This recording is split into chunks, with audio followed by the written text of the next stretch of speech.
তাকওয়া, এই যে আল্লাহকে মনের অজান্তেই ভালোবাসা, এই যে এই আস-সাবরু আলা তাআ, এইটা করছে সে মনের অজান্তেই সে ধৈর্যশীল হয়ে গেছে।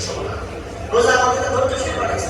আস-সাবরু আলা মাসিয়া, রোজা মনের অজান্তেই আমাদেরকে গুনাহ ছাড়তে বাধ্য করছে। দেখছি ঝগড়া লাগছে, রাগ উঠে পড়তেছে, বলতেছে রোজা রাখবো, দেখতে কিছু কইলাম না, রোজা রাখবো কিচ্ছু বললাম না। এই যে রোজা রেখে সে তাকে শক্তভাবে গালি দিল না, রোজা রেখে একজন সাথে ঝগড়া করলো না, রোজা রেখে সে প্রতিবাদ করলো না, রোজা রেখে সে কারোর সাথে কোনো দ্বন্দ্বে জড়াইল না, এটা মনের অজান্তে তার সবর হয়েছে না, সে ধৈর্যশীল হয়ে গেল না। আস-সাবরু আলাল মাসিয়া, গুনাহের উপরে নিজেকে কন্ট্রোল করছে।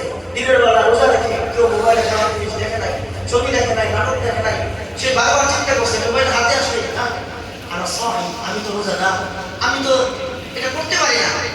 এই যে গুনাহ ছাড়ার একটা প্র্যাকটিস হয়ে গেল একটা মাস, এটা সে মনের অজান্তে কি হয়ে গেল, সবরশীল হয়ে গেল। আস-সাবরু আলা শাদাইদ, সকল কষ্টের বস্তুগুলোকে সে ছেড়ে দিচ্ছে শুধুমাত্র কার জন্য বলেন